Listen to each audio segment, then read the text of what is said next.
Hello everyone and welcome back to my favourite room in the house. I wanted to talk to you about something completely different today. I've made some purchases of late that started out as a little bit of a joke between friends, but I feel like I've tumbled down another rabbit hole. And the joke was I often appear on podcasts from the pit with Casey and Eric. If you don't know Podcasts from the Pit, please go and check them out on YouTube. They're so close to 300 subscribers, so please subscribe to them, get them to that 300 mark, because they do a lot of really good work and their podcasts are really funny and really entertaining. So go and check them out. But Casey, every week on this Gijoe podcast, he shows off the latest He-Man Masters of the Universe figures that he has purchased. And funnily enough, I was in a toy shop earlier this year, and as a joke for an upcoming edition of Podcast from the Pit, I purchased my very own Masters of the Universe figure. And it was, of course, He-Man. There he is. He was selling for a whopping 12 Australian dollars, which equates to about $7.50 American. So incredibly cheap. I couldn't knock that back. I just thought that was a fantastic deal. I don't know a lot about He-Man. I don't know anything about He-Man. I bought this figure because I thought it'd be funny to show off my own MOTU during one of those podcasts. But since then, I've started to find out a little bit more about them, and Mattel are just doing a great job of reviving the line. So there is a TV show you can watch on Netflix. The figures are readily available, and they're really well priced, and they're real value for money as well. I mean, the accessories on this guy and his articulation, his look and the quality is just fantastic for a cheeky $12 Australian. So I've been really pleasantly surprised. I never had any He-Man when I was a kid. I remember I had two figures which may have been hand-me-downs. One was Roboto, I'm not sure how you pronounce it. I just remember him being a clear plastic robot with gears inside his chest, and I remember taking him in the bathtub one night, and the water seized up the gears in the chest as it would, and he wasn't much good to me after that. So yeah, Roboto, I suppose I've only found out what his name was as a result of buying this He-Man. I went and did a little bit of research. So Roboto was one of the figures that I had, and the other figure I had when I was a kid was Stondar. And I was actually pretty excited to see my mate Nate, the Retro Tinker, repairing a Stondar the other day on his YouTube channel. That brought back a bunch of nostalgic feels for me. Go and check Nate out if you haven't done that already as well. I'm actually really impressed with these guys. I mean, I'm not a G.I. Joe classified collector per se. I mean, I've got a few G.I. Joe classifieds. I've never gone full classified. I've never gone completely into that line because they're not really visible on shelves here in Australia, and the price point for those is a lot more expensive than what I've seen for these Mattel figures. So I've got a few classified figures in my cabinet, and I've got a few on my shopping list to get because I had the original figures when I was a kid, but I haven't gone all in on classified, and I haven't gone all in on He-Man as well, but I've grabbed these because the price point was just too good to refuse. And I went with the 7-inch ones, which I think they're called the Masterverse, the Masters of the Universe Masterverse line. They're an oversized figure. I went with them because I just feel like when I was a kid, He-Man was bigger than everything else. And I suppose when you're a kid, everything looks bigger. Like when I first started collecting 3 3/4 inch G.I. Joes again, when my first one rocked up, I couldn't believe how small they were. But I mean, they were perfect for kids' hands. But it just felt like, because I'm all grown up now, it felt like these figures were really small. And I suppose the Origins figures that Mattel do, they also feel really small. So I just wanted to feel like a kid again. And that's why I went with 7-inch jobbies. But not only that, obviously really cheap. So this 40th anniversary He-Man, as I said, for $7 American, can't knock that back, and really can't fault the quality of this guy. So a couple weeks after I grabbed that He-Man, I thought I'd go back to the toy store, because I just hadn't purchased anything of late, and I just wanted to grab something else to fiddle around with, and I feel like He-Man needs a battle cat, because I mean the iconic picture of He-Man is him riding around on his battle cat, and I do remember battle cats from my childhood. I think one of my friends had a battle cat or something, but the same toy store was selling battle cats brand new for $20 Australian, which is about $11 American, and I couldn't knock that battle back either. So I grabbed a battle cat. Now this battle cat, I'm told, is the wrong battle cat for this size He-Man.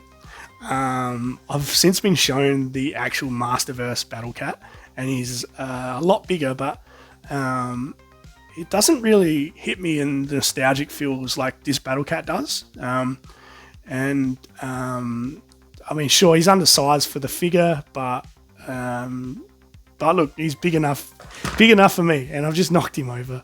Anything can happen on my channel. I'll just get that back leg back in place. But again, for $10 Australian, I really can't fault what Mattel are achieving with this line at the moment. So I went and got a battle cat, and he sits proudly on my shelf with He-Man now.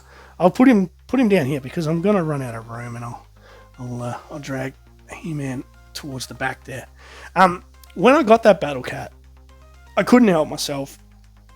There were a couple of other peg warmers sitting in the toy shop, and I don't know these characters from a bar of soap. So, like I said, help me out here. If you feel like explaining some of this stuff to me in the comments, please feel free. But there were two figures there going for $15 each, so $15 Australian, which equates to about $8 or $9 American. And one of those figures was this guy, and this guy is called Zodak, I think. I looked him up, and it turns out like he's neither an evil or good character in the He-Man universe. He's sort of he's a bit of a fence sitter. But I mean, apparently, according to He-Man lore, he has teamed up with He-Man on occasion. And look, I really love the look of this figure. I love the fact that all of his accessories can be carried on the actual figure. You can slot either one of these mace attachments or his pistol into his holster. I love the fact that he's got these clawed feet, and yet he still stands up. I've been longing to say pauldrons in a video ever since I became friends with Adam Shark Eyes Howes. So there we go. I've ticked that off my list in a YouTube video. This guy has pauldrons. Oh, geez, I'm pretty proud of myself. I got pauldrons into a video. But yeah, Zodak, pretty cool. And he looks very nice next to He-Man. The other figure that I got that day, so I went on this shopping spree. I got Zodak, I got a battle cat. Maybe the battle cat can sit over there. We'll peek his head into the shot. So I got Zodak, I got the battle cat, and then I got this lovely looking lady. Her name is Catra, and she's really cool. She's got some soft goods here, so a nice purple cape and a nice wand, and a cool shield with a crystal or a diamond in it. I'll see if I can get her to stand up. She's a bit more, I suppose, dainty than the other figures. But yeah, she should be able to stand up. There we go. I'm told Catra is she's on Skeletor's side. And there you go. She's fallen over again. She's an evil He-Man figure. Maybe a sorceress that can turn herself into a purple cat. Or so I'm told. But yeah, feel free to explain, as I said in the comments below. She was $15 as well. And I just grabbed her because I felt like it. Because because of Casey. This is all Casey's fault. I blame you, Casey, and I know you're watching this. Look, it's a good rabbit hole to go tumbling down. So that was Catra. So for about $30 American, I got a Battle Cat, a Zodak, and a Catra all in one trip, and I'm really struggling to get her to stand up. So maybe I'll lean her up against the box in the background there. There we go. All right. So, rabbit hole well and truly tumbled down at this point. A couple of weekends ago, I went back to the shop and I noticed that there was a significant reduction on another figure in the shop. And this figure, it came in a bigger package. Like, the box was massive. And look, I haven't kept the boxes for these because space is an issue. So I'm sorry if that offends anyone. I didn't really know what to do with the boxes. As good as the artwork on the boxes were, I didn't keep the boxes. I don't think I would dine out or be able to dine out on these figures in 20 years' time. So just thought best to get rid of the boxes and save some room in my spare room. But there was another figure that was significantly reduced. He was a deluxe figure. And I think I grabbed him because I spotted him in the Netflix cartoon. So by this time I was watching Masters of the Universe Revelation on Netflix. Thanks largely to Casey's recommendation. And when Too Bad popped up, I remembered that this shop had Too Bad. So I had to go back and grab him. And he's humongous. Like, he's, obviously a deluxe figure, so he's a lot taller than these guys. Like, I can't even get his head into shot. He is really chunky. He's as Adam would say, he is a chonker. But again, lots of accessories, lots of articulation here. Couple of heads. This one, I suppose I was a little bit bemused that Too Bad couldn't carry all of his gear. But I devised a way to actually put the shield onto this battle axe and clip it into his back, so the shield and the battle axe can be carried on his back. I'm not sure if Too Bad ever did that in the lore or the comics or whatever. But he's my figure, and I suppose I'll do what I want with him. But yeah, no, another really cool figure. He only has one pauldron by the looks of it, unless I've lost one. If I've lost a pauldron, please let me know. But yeah, that feels good to say pauldron in another YouTube video. So I'll stick him over there. And lastly, I knew the shop had this figure, and I knew he was at a reduced price as well. So this figure was also going for $15 Australian, so about $8 American. And at first I didn't really know what this figure was about, but as the TV series unfolded for me, I knew I just had to go back and get him because I saw him on the TV show. And of course, Skeletor is the traditional bad guy from He-Man, or one of the traditional bad guys from He-Man. But when he grabbed the sword from He-Man in Revelation, he was transformed into the Skelly God. And Skelly God, as I said, was a whopping $8 American in this shop. So I had to go and get him as well. He's awesome. He's got some soft goods as well, like Catra, so a nice soft cape. Again, all the articulation is there. Everything twists and moves and rotates. And can he kick his own bum? I've been trying to. Oh, I don't think he can kick his own bum. That's another thing that Adam does in his review videos. I don't think I'm doing another review video ever again. I've botched this one seriously, but yeah, I'm really impressed with this guy. Check out the pauldrons. Check out the pauldrons on this figure. I'm gonna crack myself up. I'm gonna be happy forever. I'm gonna laugh at my own jokes. But yeah, he's really cool. I'm not sure what the significance of this is. If you know what that is, please tell me in the comments below. It looks like a booger. If I was to be completely honest, that looks like I've just pulled my finger out of my nose.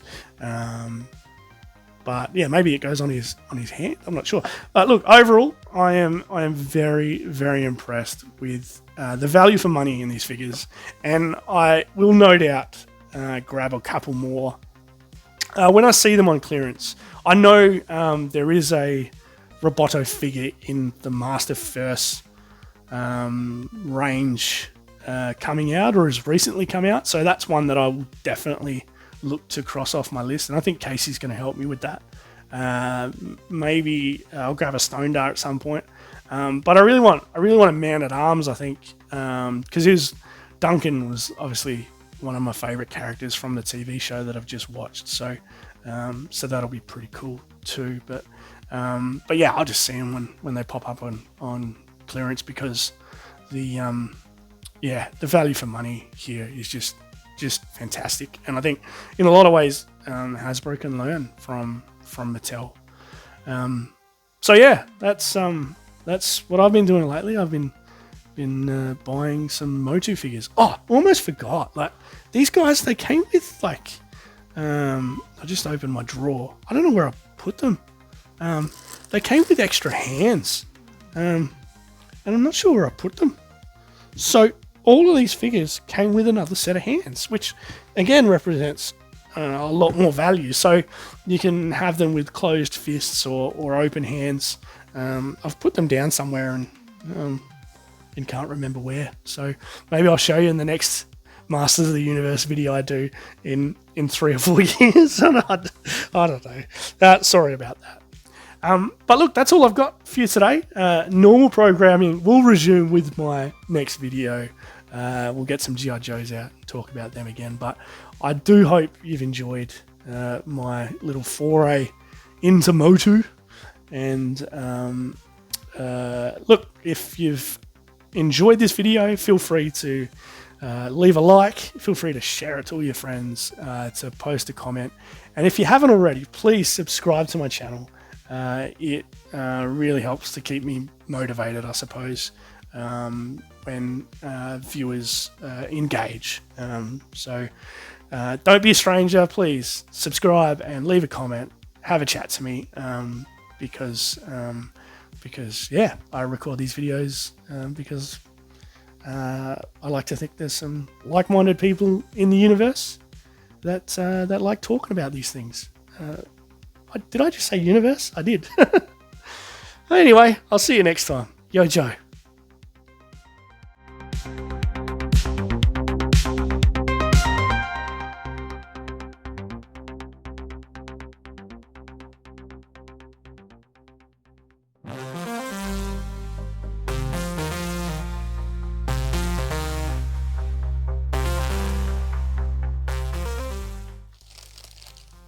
Oh, sorry. I'm back. I found the hands. As soon as I press stop, there they all are there. See you around.